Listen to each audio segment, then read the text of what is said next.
నేను మాతను, ధరణీ మాతను. ఎవరికైనా ఏదో శక్తి ప్రాప్తించి ఏదైనా పదవి లభిస్తే దాని అర్థం అది ఆ శక్తి వలన లభించినదని కాదు. కుతంత్రము వలన కూడా శక్తులు లభించి ఉండవచ్చు. భుజబల ప్రయోగము వలన పదవులను అధిష్ఠించి ఉండవచ్చును. అయితే ఎంత శక్తివంతులైనా తమ శక్తిని లోక కళ్యాణమునకు ఉపయోగించేవారు ఉన్నత పదవులను అలంకరించిన న్యాయమార్గము తప్పనివారే శ్రేష్ఠులనిపించుకుంటారు. అయితే దేవేంద్రుడు మహారాణి లీలావతిని అపహరించే ప్రయత్నం చేసి ఒక అనుచితమైన అనైతిక కార్యానికి పాల్పడ్డాడనడంలో ఎలాంటి సందేహమూ లేదు. కాని హిరణ్యకశిపుడు కూడా తన మనసులో పెంచుకుంటున్న కాంక్ష ఎంతమాత్రమూ సముచితమనిపించుకోదు. అతడు తననే అందరూ భగవంతుడుగా గుర్తించాలని కోరుకుంటున్నాడు. కాని ఆ కోరిక తీరేది కాదని నాకు తెలుసు. పరిణామాలు చూడాలి.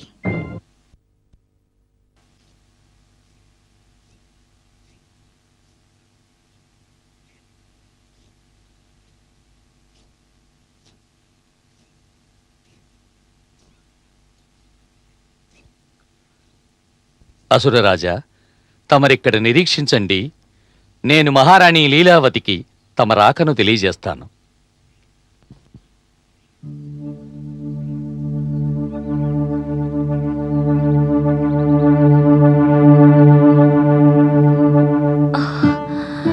తల్లి లీలావతి,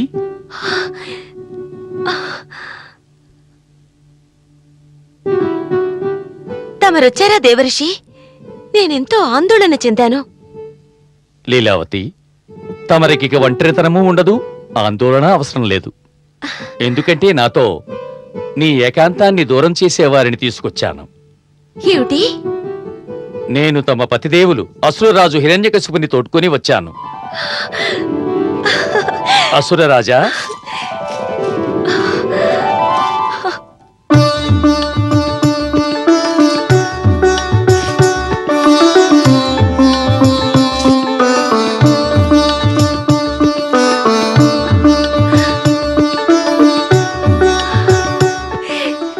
నారాయణ నారాయణ.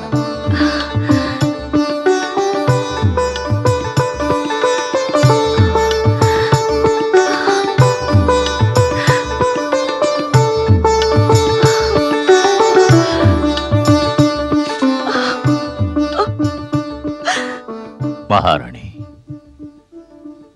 ఎలా ఉన్నావు?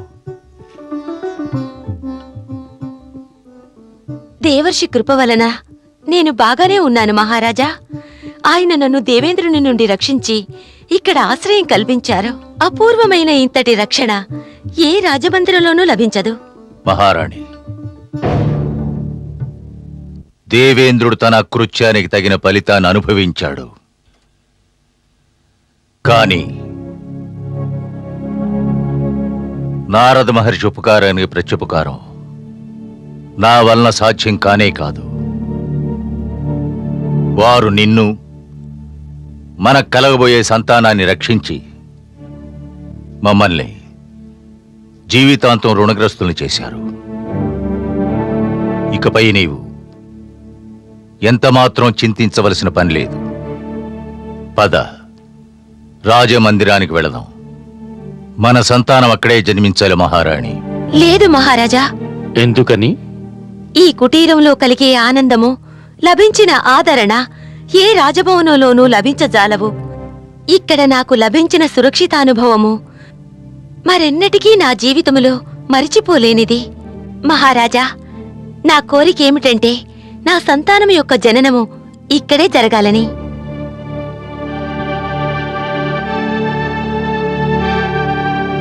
సరే, తమ ఇష్టానికి విరుద్ధంగా నేనేమీ చేయదలుచుకోలేదు దేవి.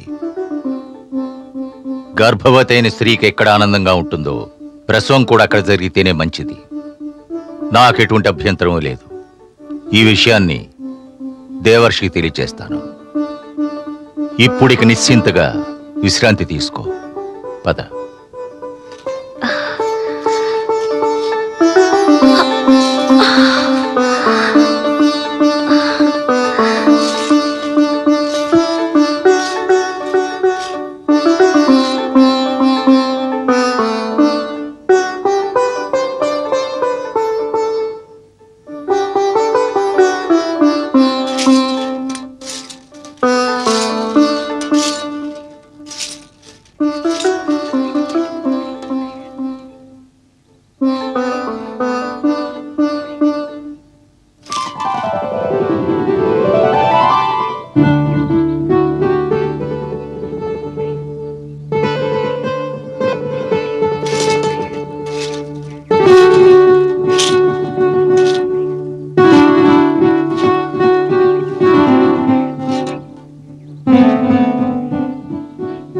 నాకు విష్ణువన్నా అతని భక్తులన్నా అపార ద్వేషం.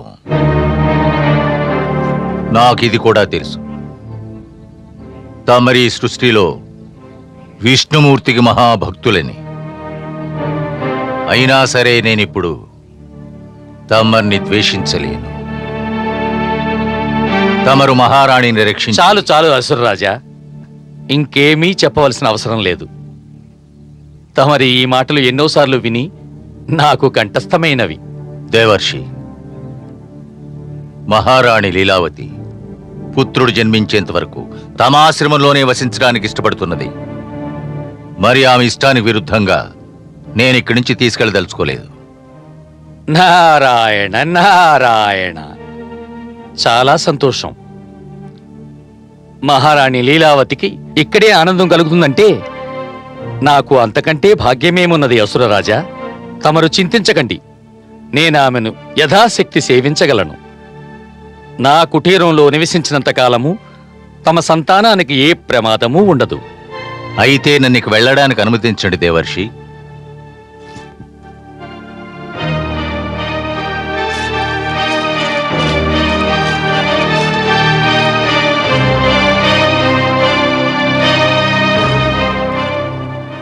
హే నారాయణ, తమ లీలలు అనూహ్యము.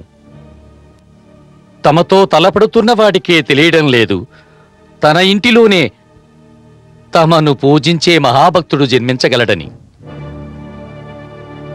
నారాయణ నారాయణ.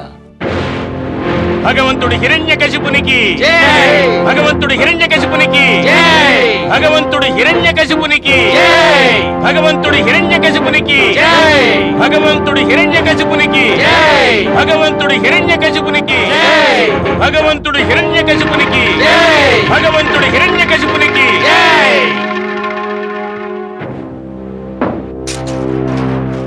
హిరణ్యకశిపుల వారికి అభినందనలు. ఇంద్రాసనం అలంకరించినందులకు శుభాభినందనలు. తమరు అనుమతిస్తే అప్సరసలు నాట్యం చేస్తారు.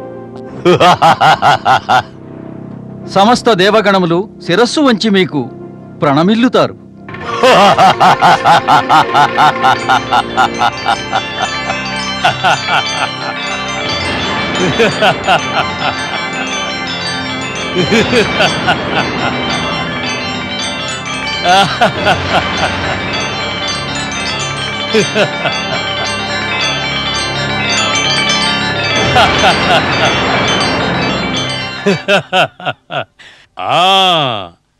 నేనే స్వరభాను.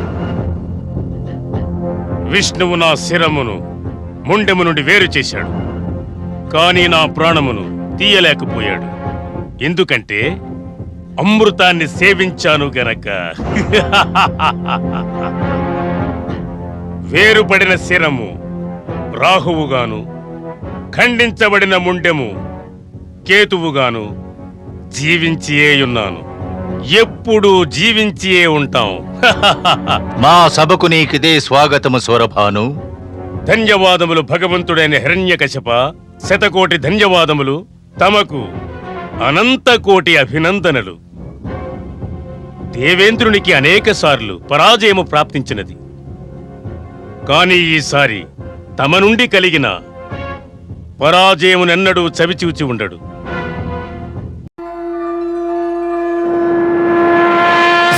విష్ణు